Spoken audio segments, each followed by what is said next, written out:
તો હેલો દોસ્તો, નમસ્કાર। આ ચાલુ વરસાદની અંદર આપણે આવી ગયા છે આપણા ફાર્મની અંદર અને સબ્જી લેવા માટે, કારણ કે ઘરે કોઈ છે નહીં તો આપણે જ સબ્જી જાતે બનાવવી પડશે। બાજરીના રોટલા તો મેં કરી નાખ્યા છે, હવે ખાલી શાક બનાવવાનું બાકી છે। તો જુઓ તમે, હું તમને બતાવું। આ ચોરી છે, તો આમને ચોરીને આપણે તોડવી પડશે, ભીંડા બી તોડવા પડશે। તો આપણે આજે ખાલી ભીંડાનું શાક બનાવીશું, ચોરી લઈ જશું, એ ચોરીનું આપણે રાત્રે બનાવીશું, ચોરી અને બટાકાનું શાક। તો ચલો આપણે હવે ભીંડાને હાર્વેસ્ટ કરીએ। તો જો દોસ્તો, આ છે ભીંડાનો છોડ અને વરસાદ પણ તમે જોઈ લો કેવો છે, બધું કીચડ કીચડ છે। તો દોસ્તો આપણે આ ડોલ લાવ્યા છીએ।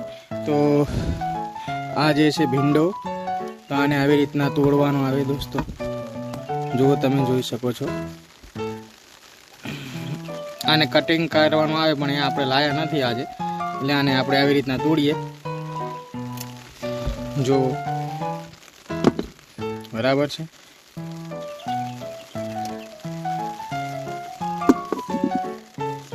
આપણે અત્યારે ભીંડા હાર્વેસ્ટ કરી રહ્યા છીએ આપણા ફાર્મમાંથી।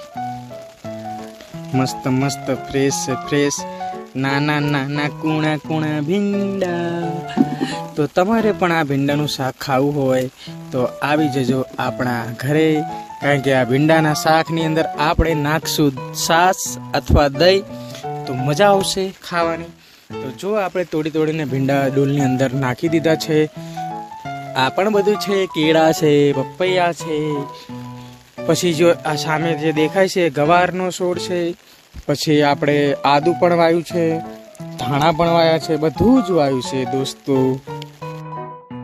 તો હાલો દોસ્તો, આપણા ભીંડા હાર્વેસ્ટ આપણે કરી દીધા છે। તો હવે આ પહેલાં હું તમને ભીંડા બતાવી દઉં હાર્વેસ્ટ કરેલા, તો જોઈ શકો છો તમે।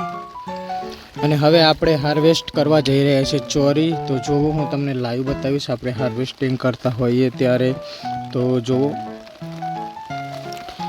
આ જે ચોરી છે એને આવી રીતના તોડવાની આવે દોસ્તો,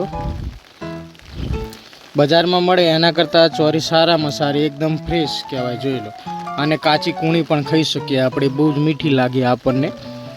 તો જોઈ શકો છો તમે કેટલી બધી ચોરી ઉગી છે અહીંયા, મસ્ત મસ્ત નાની નાની। હું તો આને કાચી પણ ખાઈ શકું છું, મને બહુ જ ભાવે છે। આમ બી હું પહેલેથી કાચા શાકભાજી બહુ જ ખાઉં છું, કારણ કે કાચા શાકભાજી ખાવાથી આપણને ફાયદો ઘણો બધો થતો હોય છે। જુઓ, તમારી નજરની સમક્ષ હું તોડી રહ્યો છું ને, કેટલી મસ્ત મસ્ત કૂણી નાની નાની શેગું છે। તો હલો દોસ્તો, આજ આપણે બધી સબ્જી હાર્વેસ્ટ કરીને આવી ગયા છે। હવે આપણે સબ્જી કટિંગ કરશું સબ્જી બનાવવા માટે। તો જુઓ તમે, આ છે ભીંડા, એનું કટિંગ થશે હવે આપણા હાથે, જોઈ શકો છો તમે। તો દોસ્તો, ફાઇનલી આપણી સબ્જી કટિંગ થઈ ગઈ છે, જો તમે જોઈ શકો છો। અને આ જે બચ્ચા એ બધા ઘરડા જ છે, એમની ઉંમર થઈ ગઈ છે ભીંડાની, એટલે આપણે કાપીએ તો કપાતા નથી, બહુ જ ઘરડા ભીંડા છે, એટલે આપણે એને બહાર કાઢી દીધા છે।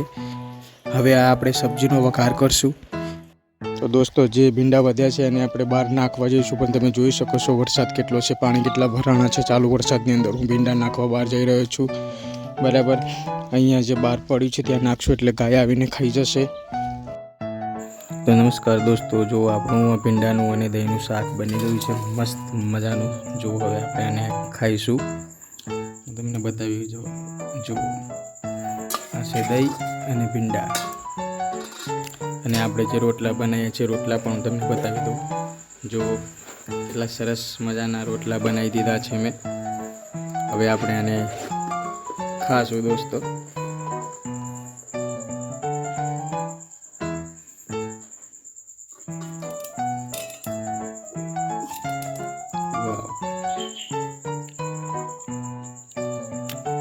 એક નંબર ટેસ્ટી બની છે શાક।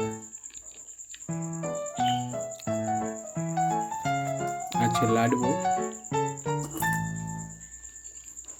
ચલો તમે